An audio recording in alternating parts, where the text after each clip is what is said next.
வணக்கம். இந்த வீடியோவில் 7/7/2026 சற்று முன் ரூபாய் 10,000 ஓய்வூதியர்களுக்கு வழங்க தமிழ்நாடு அரசு உத்தரவு.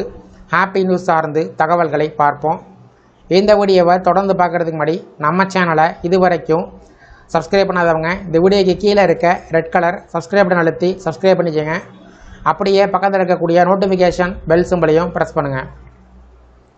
டாப்ஸ் ஓய்வூதிய திட்ட இறுதி விதிமுறைகள் வெளியிடப்படும் வரையில் கடந்த ஜனவரி 1ஆம் தேதிக்கு பிறகு ஓய்வு பெற்ற அரசு ஊழியர்கள் ஆசிரியர்களுக்கு மட்டும் அடிப்படை சம்பளத்தில் 30% அல்லது ரூபாய் 10,000 இதில் எது அதிகமோ அத்தொகை இடைக்கால நிவாரணமாக வழங்கப்படும் என்று தமிழக அரசு அறிவித்துள்ளது.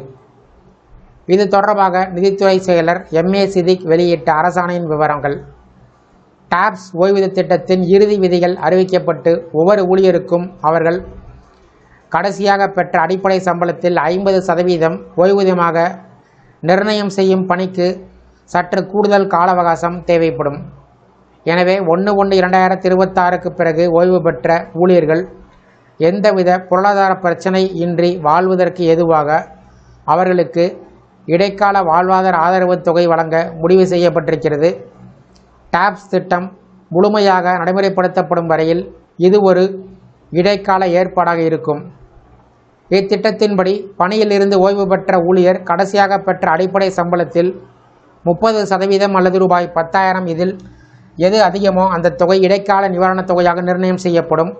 அதனோடு சேர்த்து நடைமுறையில் இருக்கக்கூடிய அகவிலைப்படியும் வழங்கப்படும்.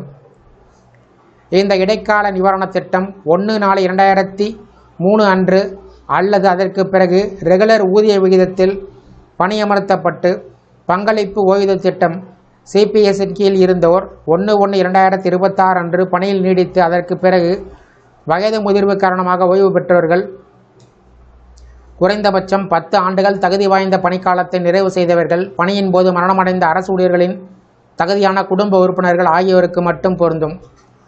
அதே நேரத்தில் 1/1/2026க்கு முன்பு பணியிலிருந்து ஓய்வு பெற்றோருக்கும் பணியிலிருந்து விலகியவர்களுக்கும் பொருந்தாது.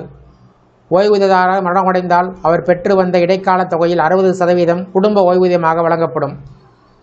ஓய்வூதியதாரர் இறந்தால் அவரது வாழ்க்கை துணை, அவருக்கு பிறகு 25 வயதை எட்டாத மகன்கள் மற்றும் திருமணமாகாத மகள்கள் வாழ்நாள் முழுவதும் சுயமாக உழைத்து வாழ இயலாத அளவிற்கு பார்வை குறைபாடு, மனநல பாதிப்பு, அறிவு சார்ந்த குறைபாடு அல்லது நடமாடும் திறன் குறைபாடு போன்ற உடல் மன ரீதியான மாற்றுத்திறனாளி குழந்தைகள் வயது வரம்பு கிடையாது. 25 வயதை கடந்தும் திருமணமாகாத விதவையான அல்லது விவாகரத்து பெற்ற மகள்கள் அரசின் வருமான வரம்பு மற்றும் நிபந்தனைகளுக்கு உட்பட்டு வாழ்நாள் முழுவதும் தகுதி உடையவர். திருமணமாகாத அரசு ஊழியரின் பெற்றோர் இல்லாவிட்டால் தங்களை முழுமையாக சார்ந்திருப்பவராக அறிவிக்கப்பட்ட உடன் பிறந்தவர்கள் ஆகியோருக்கு குடும்ப ஓய்வூதியம் வழங்கப்படும். இந்த அறிவிப்புகள் சார்ந்து உங்களுடைய கருத்துக்களை கமெண்ட் செக்ஷனில் கமெண்ட் பண்ணுங்கள். இந்த வீடியோ பிடிச்சிருந்தா வீடியோக்கு ஒரு லைக் பண்ணுங்கள். இந்த வீடியோ அனைவருக்கும் ஷேர் பண்ணுங்கள். நன்றி.